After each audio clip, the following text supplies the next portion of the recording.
Beefcake! Beefcake! I'd like to take you into an odd and mildly disturbing delve into the murky depths of old DC comics, specifically issues from the 50s and 60s. This was a time where a lot of DC comics were characterized by bizarre stories with eye-catching covers. Though I'm not sure why they thought people would buy a comic about Bat-Baby or the Green Lantern giving the Flash the world's largest brain tumor. But there's a recurring theme I want to spotlight, and that's morbid obesity. That's right, in my deep research into the archives of DC history, I found that a lot of their old comics were about what a kerfuffle it would be if some of the characters got inexplicably fat. This most commonly happened to characters affiliated with Superman. The first example is Superboy issue 24, where the cover has Superboy's costume tearing while saving the car of two ungrateful skanks who give him a Stacy laugh, ensuring that he'll remember their names in his manifesto. Superboy shows up to coach Smallville's school track team only to find that both he and the team have become morbidly obese. Superboy thinks the best way to trim their physiques is to employ the physics from a Tom and Jerry cartoon by flattening them with rubber rollers. Yeah, I'm sure their skulls won't need any medical attention after that. Superboy investigates the farm Smallville High School is getting its cafeteria milk from to find that its dairy cows are being fed on grass that has been grown with experimental rays. And it's the 50s, so no legal action is taken against this senile scientist. So they feed the track team with food that has had the reverse treatment to make them thinner. And for some reason, this miracle weight loss food process is never again brought up or patented for no apparent reason. And suspicions from drinking processed milk made one of the boys grow up to be the Robert Kennedy Jr. we know and love today. That farm's milk turned the pigs giant and they gave it to school kids anyway. If I was Superboy, I would have blackmailed that scientist into giving the fat milk to one of his family members, who I could then keep as a slave and poke with a fishing rod. Here we have an early issue of Superman's girlfriend Lois Lane, with Superman creeping on Lois, wondering if he's into fat chicks now. 'Cause you're fat, and nobody likes fat chicks.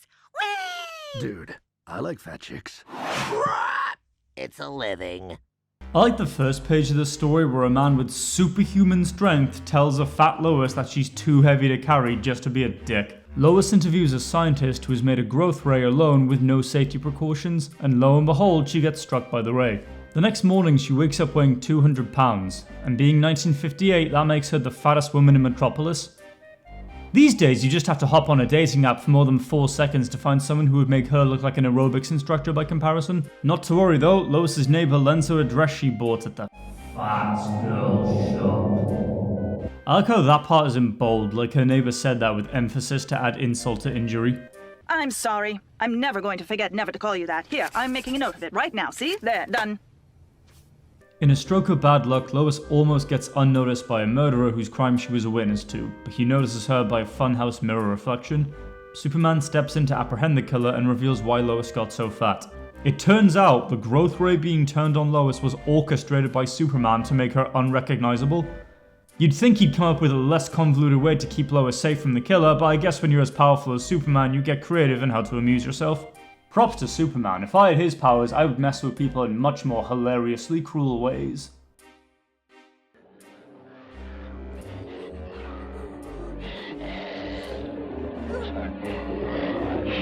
Moving on to Adventure Comics 270, Namekian-looking aliens use red kryptonite to turn Superboy fat. He seems unperturbed by this, however, not even seeming to care about being slighted by Lana Lang, who can't stand fatties.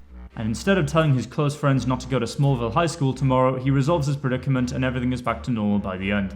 This story doesn't have much worth mentioning, but on the first page, I love Superboy's pose and facial expression as he says, "You monsters. First you stole the identities of Ma and Pa Kent, and now you've made me enormously fat." Something about Superboy in this position just does it for me.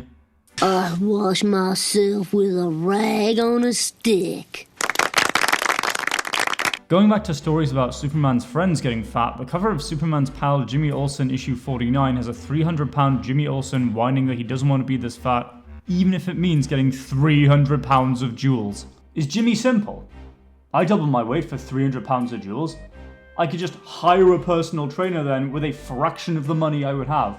Jimmy Olsen goes to a lab to interview a professor, but only finds his assistant, who accidentally on purpose gives him a weight increaser drink while hiding a perverted smile from him. Later on, Jimmy goes to a sleepover at Perry White's house so Perry can help him write an article. If there are any journalists watching, is it normal for your editor to invite you over for a sleepover? 2 pages in and everyone in this story is acting like a weirdo. Anyway, Jimmy gets fat. Perry offers him a week off work, but Jimmy powers on while dressed as Santa. If I were Jimmy, I'd have taken the week off.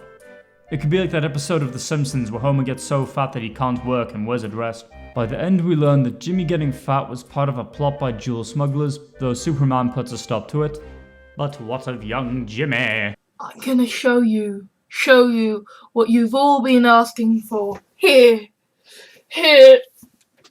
Feast upon my grotesque body horror tits. Feast upon them. 10 issues later, the writers took another swing at the Jimmy gets fat angle. Really, a lot of these Jimmy Olsen comics were about unusually bad things happening to Jimmy while people yuck it up at his misfortunes. Just look at this first panel. We have a confident Jimmy and a beautiful lady wrapping her hands around him, but the title heralds poor Jimmy's fate with Jimmy Olsen. Freak. Though it's really the Silver Age equivalent of clickbait, because he only spends 2 pages in freak mode. In short, an alien princess shows up, gets the hots for Jimmy, and then her 4 husbands show up and fuck with Jimmy's anatomy before Superman shows up, and they change him back because they're friends with Superman. Like an ungrateful little shit, Jimmy doesn't want to live like royalty if he can't be the alien princess's only husband. So Superman devises a ploy where he fools the aliens into thinking Jimmy Olsen already has 2 wives who are old biddies. This grosses out the princess so much that she leaves in disgust. And now word will spread throughout the universe that Jimmy is attracted to grannies. Honestly, given the choice of being in an alien royal harem or having possibly countless alien races thinking I'm a gerontophile, I'd take the former. Am I the crazy one for thinking that? Tell me in the comments, if a princess from another planet wanted you to be in her space harem, would you take her up on her offer? And what if the consequence of staying on Earth was everyone thinking you're into gilfs? Going back to Superboy, Adventure Comics issue 298 has a story where not only does Superboy get fat, but Lana Lang also becomes a fatty 2x4 camper through the phone booth door. This time all of Smallville has been hit by an obesity epidemic. And guess what causes it? Milk again. Yes, that's right, the chemistry teacher tells the pupils at Smallville that this time, the place the school gets its milk from has been exposed to radiation of all things. And in 1962, radiation was the wild card that instead of giving you cancer, could affect your body in any way the writers wanted. The milk in Smallville has been tainted so often, you'd think Labby from Where the Dead Go to Die would show up. All of Smallville deserves mass compensation at this point. I wouldn't have this laptop I'm on if it wasn't for you goddamn taxpayers, and I wouldn't have this camera on my camera or this fucking telephone right here if it wasn't for you taxpayers. Thank you very much. Superman characters weren't the only ones exposed to the writer's clumsily camouflaged fat fetish. There's a famous Flash comic where he becomes comically obese, which I've already made a video on, and a couple of comics where Wonder Woman becomes a great big fat person. Reading all these made me thankful they didn't have deviant art back then. Imagine the horrors we'd see if they let writers run free with their sick fantasies now. Oh, wait. I say in this day and age, these comics still have their place by showing us the consequences of letting ourselves go.